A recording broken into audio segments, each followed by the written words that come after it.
because she is a amazing storyteller who actually has an extra copy on her phone. So, I have been a big fan of Arlene for forever and a day. I'm thrilled that she's with us tonight on the stage, as I'm thrilled about all the storytellers. But yeah, I feel really grateful that she has a second story and that it's on her phone. So please give it up for Arlene.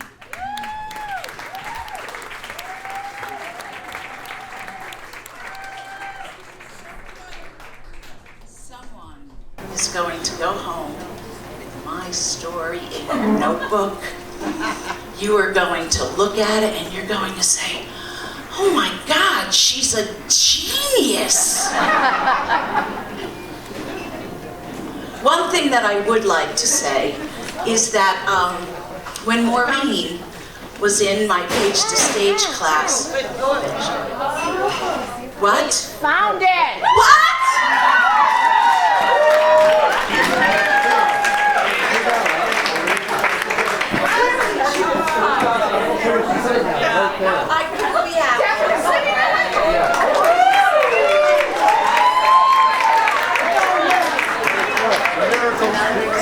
So when Maureen was in my Page to Stage class, she told this beautiful story, and it was like a little miracle, a little amuse-bouche. And she said when she was a child, she loved to talk. And her mother, realizing that she could not endure this all of the days and all of the nights, put her on a rope that was tethered to the front door and just ended where the grass did, so she wouldn't get hurt, she wouldn't run out of the street. And Maureen would then say, hi, how are you? What's the name of your dog? What did you eat for breakfast? Who's the name of your children? And so it doesn't surprise me that she would create this beautiful place where people talk to each other. So Maureen, thank you so much, because this is not an easy thing to do.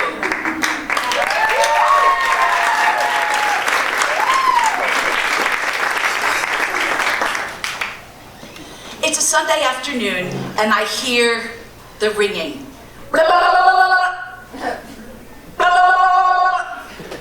It's the VRS, the Video Relay Service. It's a resource that allows deaf people to communicate via video. Now, this was before Skype, and in the deaf world, this was revolutionary because you can see a deaf person's face and their hands and communicate. I hear it again. Who was calling me before 1:30 p.m.? Who would dare? My mother.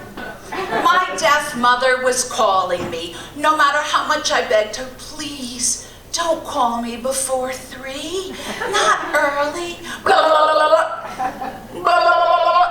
I drag myself out of bed. I flip open the computer, and there she is. Actually, the only thing I see is a quarter of my mother's face. She still hasn't gotten used to working a screen. Mom, you have to move your face so I can see it. And she does, until she is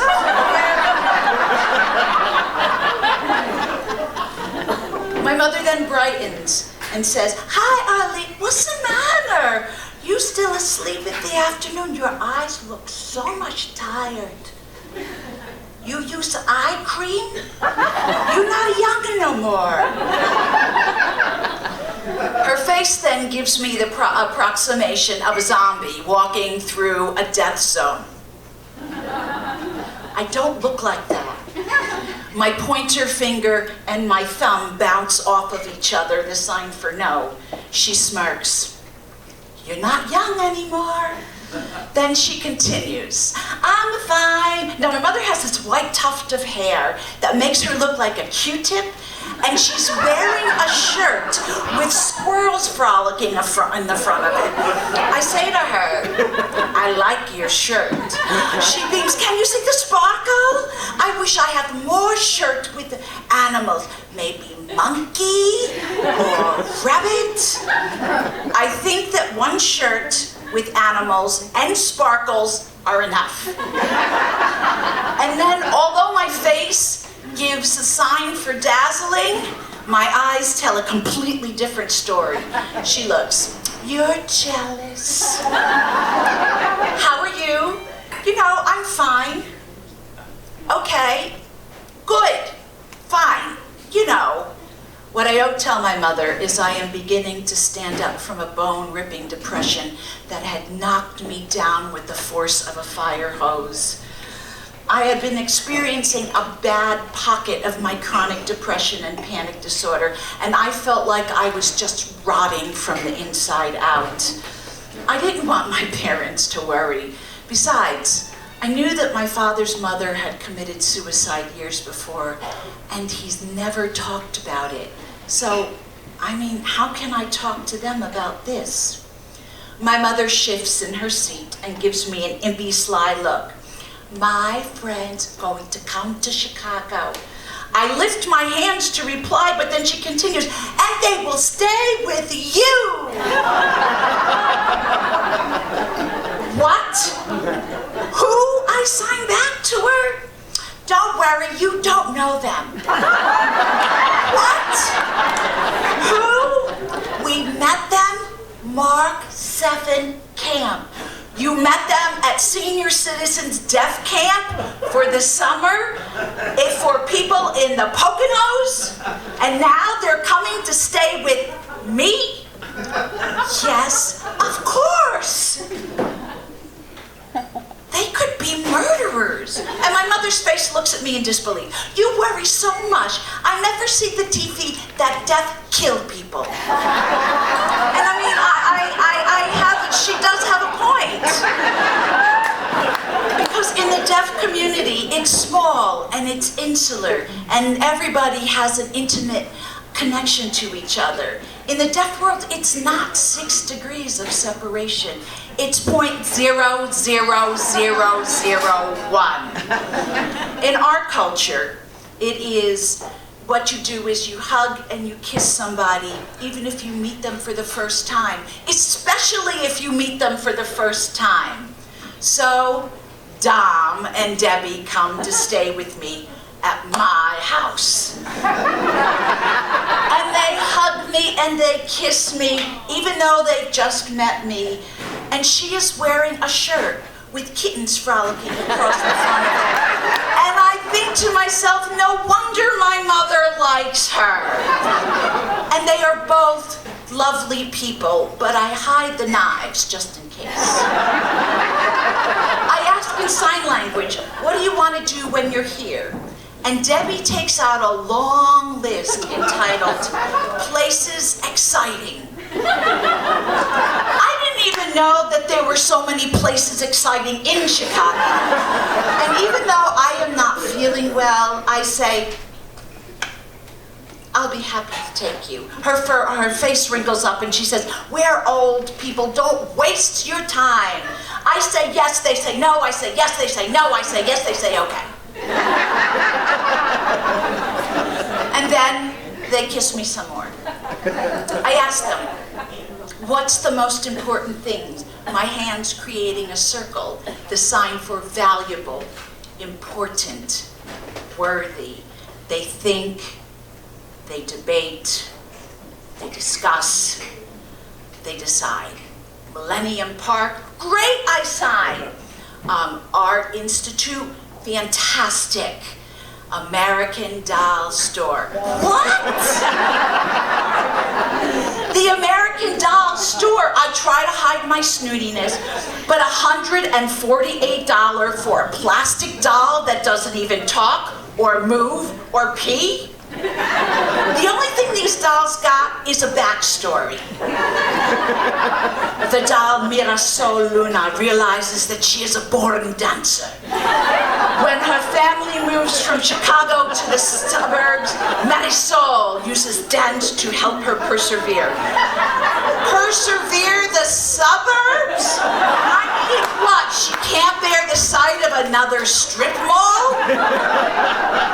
But you know what? This was Debbie and Dom's visit, and I wanted to make them happy because they are my parents' camp friends, and they are probably not deaf serial killers, but I didn't want to judge. Actually, I really wanted to judge them a little. So the next day, we're up early at a time way before 1:30 p.m. Debbie and Dom hug me and kiss me. I look like a cup of that grayish crappuccino from a cheap cafeteria. No amount of makeup can elevate this to pretty these days. But I fake the exuberance of Vanna White on Wheel of Fortune! Even though we all know that when she turns those letters, she is dead inside. Now in Millennium Park, I smile at Dom and Debbie as the breeze sighs, and for a blush of a moment, I remember what it's like to be a girl just wearing a summer dress, and I realize that I miss that girl. From the tourist guide I sign, this is the bean. The book says it reflects the sky, the people, and the architecture of the buildings. It gives people a partial comprehension and helps them create their own vision of spirituality. Debbie raises an eyebrow and her palm up like this. Huh? I'd say to her, artists talk like that so they can get grant money. We all laugh, and then I point south. That is the Art Museum of Chicago. It's one of the oldest and the most important museums in the world. It has many famous works of art like American Gothic. Dom raises his shoulder and tilts his head, indicate a question. I hold up my hand. You know, the painting of the farmer with that serious face and he's holding a pitchfork? Dom looks at me and shakes his head in recognition. Oh, the married couple. The wife's hair is in a bun and she has a sour look too. I laugh. I think that's supposed to be his daughter. And Dom says, she looks bad. That's why she still lives at home.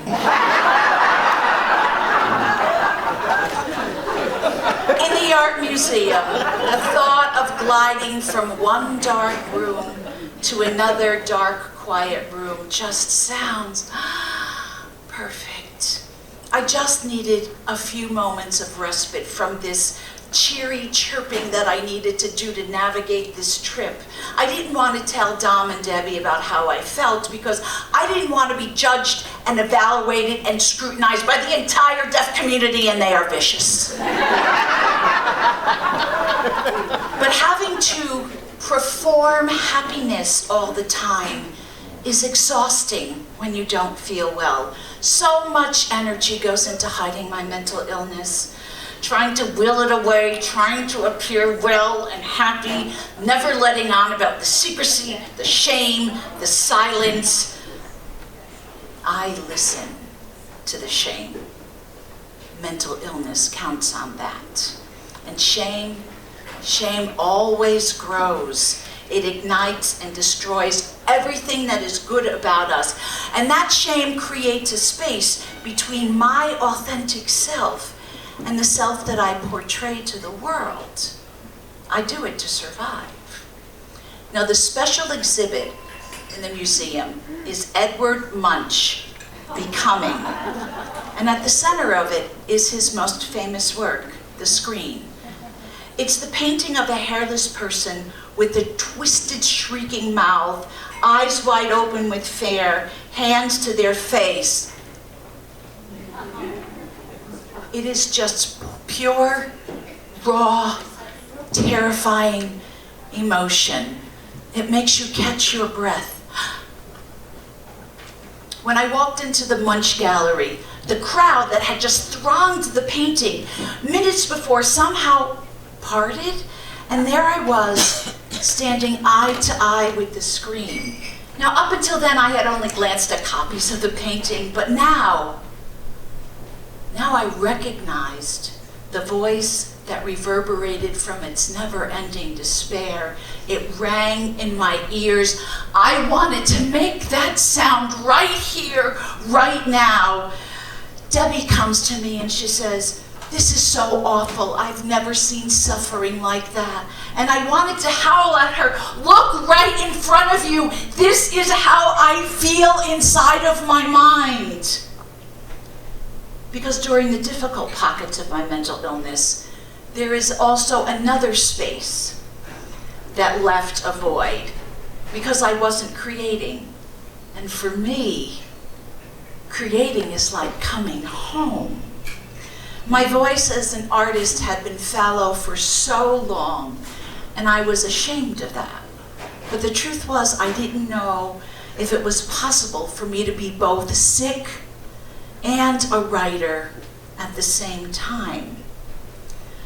The plaque next to the Munch's self-portrait read, "Without anxiety and illness, I am a ship without a rudder. My sufferings are a part of myself and my art. They are indistinguishable, and their destruction would destroy me." I swiveled my head around the gallery to look at his early works. I mean, they're beautiful landscapes, naturalistic portraits that are forgettable compared to his later works like Love and Pain, Weeping Nude, Death in the Sick Room. Munch spent most of his life beating back depression and madness and created one of the most iconic paintings in history. And then suddenly, I started to think about other artists who lived with mental illness, the ones that I had only just shrugged my shoulders at before. Now they spoke to me. I had never really related to the character of Blanche Dubois in A Streetcar Named Desire. I used to think, "Blanche, suck it up, bitch." But right now, recognizing how much crazy just flew around Tennessee Williams' family tree, I sympathized with her. She was a woman in the throes of mental illness and panic attacks, and aside from being a Southern belle who could drink it, who could hold her liquor, we were the same person. And Tolstoy, Jesus Christ, Russia in the dead of winter, rewriting Anna Karenina for the 10th time in longhand. I mean, no wonder he threw her in front of the train. And I think of Van Gogh. Oh, poor Van Gogh. In another part of the museum, I find his autobiographical painting, The Bedroom, and I see his little twin bed with the red blanket tucked into it, and it made me wonder how much time that we both must have laid in our beds feeling ashamed. And then I thought about his extensive body of work and realized how many times that he must have gotten up from that little red bed and painted when he wasn't well. And for the first time I understood that mental illness formed these artists. It changed the way they experienced the world, and it shaped their art. And then I realized, I am an artist with a mental illness, and oh my God, with this depression, I could become the next J.K. Rowling, Beethoven, Georgia O'Keeffe, Anne Sexton, Bruce Springsteen, and Lady Gaga, but without the costumes. And that could happen to me any minute, right here, right now, in FitzGerald. Maybe. After looking around, Dom and Debbie get ready to leave. And you know the only way out of a museum is through the gift shop. And they both beam at me. And I'm glad that I didn't let my authentic self ruin their vacation, because I recognize that not every space between my authentic self and the rest of the world needs to be talked about. But I recognized that one place where I could be my authentic self was through my work. It could could be my rescue, my refuge, my respite, my redemption. And for the first time in so long, I felt closer to the possibility of getting down to the computer or up on the stage, despite my depression, than I had been in so long. And I understood that I needed to try to work through the tough times like these other artists. As Mediso Luna from the American Doll Store would say, persevere, mija, persevere.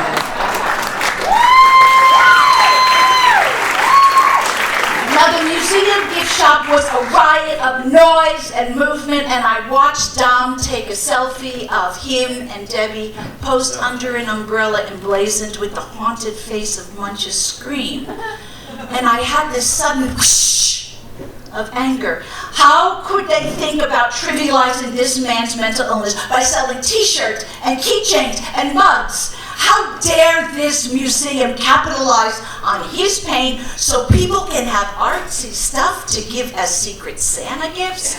And then I thought, slow down, Arlene, breathe. You're having a hard day and there's a lot of complicated narratives happening here.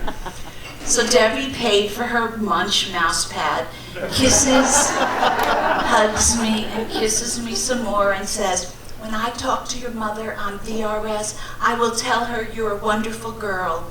And I think to myself, yeah, but you're gonna have to get her face all the way in that screen.